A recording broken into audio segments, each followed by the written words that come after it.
Salam sejahtera.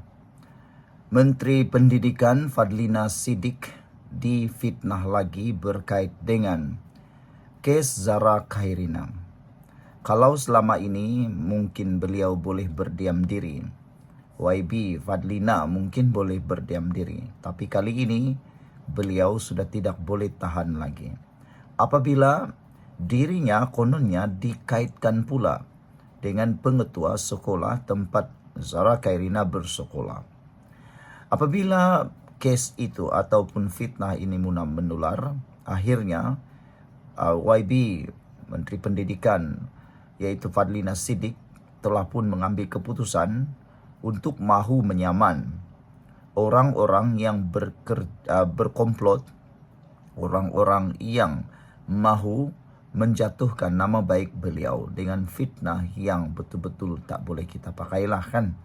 Saudara, fitnah satu perkara yang amat jijik.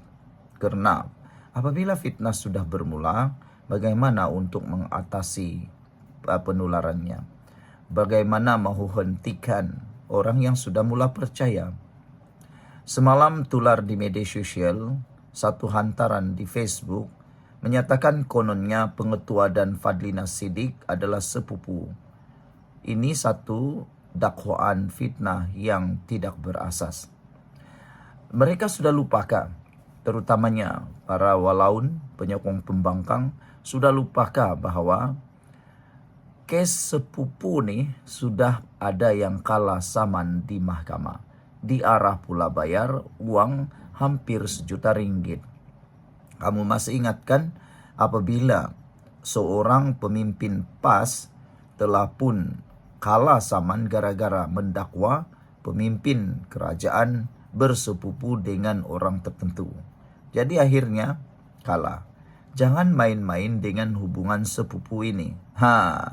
Semalam satu hantaran di dalam page Norman Rezwan menyatakan kononnya pengetua dan Fadlina Siddiq adalah sepupu. Beliau kata tak hairanlah mereka bersubhat dalam kes ini. Pengetua tak ditahan. Baru tahu rupa-rupanya sepupu jadual orang tu, kata Nur Ramzila di dalam hantaran. Akhirnya Norman Rizwan menyatakan, mengesahkan bahawa Fadlina Siddiq, Menteri Pendidikan, bakal saman wanita ini. Dan yang paling dikomen oleh netizen ialah bukan wanita yang menghantar ataupun membuat fitnah itu yang sepatutnya disaman saja, tetapi sumber yang menyebarkan berita bohong itu, fitnah itu juga harus ditangkap dan disaman, kata netizen. Dan ada netizen yang mula membongkar dari mana maklumat yang bohong itu berasal. Rupa-rupanya datang daripada seorang pempengaruh dari Sabah. Anda tahu lelaki itu, dia selalu menghantar hantaran berkaitan Zara Khairina penuh emosi. Anda carilah sendiri siapa lelaki tersebut. Norman Rizwan kata bakal disaman. Saya tidak faham apa motif wanita ini diviralkan. Ramai pihak tidak mahu ambil pengajaran daripada guru BI yang fitnah arwah Zara dimasukkan ke dalam washing machine. Sebelum kita teruskan ulasan ini, jangan lupa tinggalkan komen anda dengan tanda pagar kami benci pembuli, kami benci pemfitnah. Tapi sebelum itu izinkan dulu saya berkongsi kepada anda semua. Ini terapi imun Transfer Factor for Life. Terapi imun yang meningkatkan daya imun badan kita sehingga 400%. Secara umum dan ringkasnya, apabila imun badan kita lemah, apabila imun badan kita bodoh, apabila imun badan kita tidak seimbang, kita kena penyakit, sukar sembuh daripada penyakit, dan paling teruk, penyakit berakar di dalam tubuh badan kita kerana imun badan kita tidak lagi dapat menghapuskan dan melawan penyakit tersebut. Tetapi terapi imun ini mengajar, mendidik dan menyeimbangkan imun badan kita sehingga imun badan kita jadi bijaksana, kuat dan juga seimbang. Apabila imun badan kita sudah jadi kuat, bijaksana dan seimbang, imun badan itu akan mengerti dan mengenal mana satu lawan, mana satu kawan dalam tubuh badan kita. Imun badan itulah yang menghapuskan semua akar penyakit yang ada dalam tubuh badan kita. Lalu kita sembuh daripada penyakit. Cepat dapatkan produk yang hebat ini melalui WhatsApp nomor telepon saya yang tertera. Produk ini lulus KKM, halal, diperakui oleh dokter-dokter di seluruh dunia, dan juga penemuan paling bersejarah dalam dunia kedokteran abad ini. Cepat dapatkannya, mungkin ini adalah jawaban kepada doa Anda selama ini yang Tuhan hantar hari ini. Menurut Norman Rezwan, Nur Ramzila memberitahu pada umum awam, kononnya pengetua sekolah Zara adalah sepupu YB Fadlina. Gila ke apa ini? Kata Norman Rezwan. Kesan daripada cerita karut-marut, kita lihat mereka yang percaya dosa-dosa inilah yang merosakkan umat. Netizen akan percaya seperti mana mereka percaya yang terlibat anak VIP. Saya difahamkan dari Kuala Lumpur, wanita ini akan disaman oleh Menteri YB Fadlina Siddiq. Baguslah. Kita semua setuju. Termasuk saya setuju. Jangan biarkan fitnah ini berlarutan. Samanlah secepat mungkin supaya jadi pengajaran kepada ramai orang. Inilah cara untuk mengelak fitnah. Tak habis-habis. Marilah kita doakan arwah adik Zara bukan menjadi bahan fitnah kita di dunia ini. Sekian dulu untuk kali ini. Jangan lupa tinggalkan komen Anda. Bye-bye. Salam sejahtera. Terima kasih karena bersama dengan saya di Nazilin Unity Channel. Adakah ini adalah pengakhiran kepada Barisan Nasional? Bubarkah Barisan Nasional selama ini? Kemarin ketika berbual dengan rakan-rakan, mereka kata sekarang ini UMNO Barisan Nasional sepatutnya menguatkan syaf mereka. Sebab pilihan yang ada sekarang ini lebih kepada memihak Barisan Nasional dan Pakatan Harapan. Dalam tempo pemulihan ini, Barisan Nasional tidak perlu untuk membubarkan diri. Bagaimana pula pendapat Anda semua? MIC dan MCA sepatutnya lebih bersabar.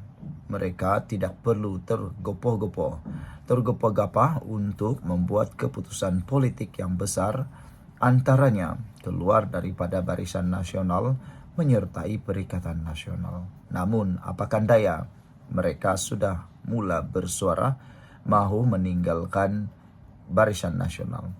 Apakah MIC dan MCA mahukan? Adakah mereka mahu Barisan Nasional keluar daripada kerajaan perpaduan? Jika itu berlaku, ketahuilah bahawa MCA dan MIC pada pendapat saya akan jauh lagi jatuh. Kerana dalam kerajaan sebenarnya mereka lebih dapat faedah berbanding di luar kerajaan. Apabila mereka menjadi pembangkang, sudah tentu mereka tidak ada peluang langsung lagi untuk bangkit.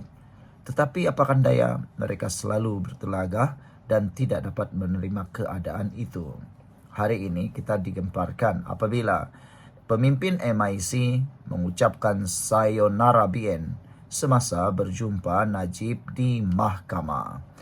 Saudara-saudara sekalian, apakah Anda juga sependapat dengan saya bahawa Barisan Nasional, khususnya UMNO, MCA dan MIC sebenarnya sedang dalam pemulihan. Mereka hanya perlu bersabar sedikit masa lagi untuk pulih sepenuhnya.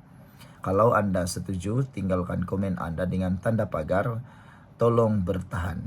Tapi sebelum itu izinkan dulu saya berkongsi kepada Anda semua. Ini ialah terapi imun transfer factor for life. Terapi imun yang meningkatkan daya imun badan kita sehingga 400%.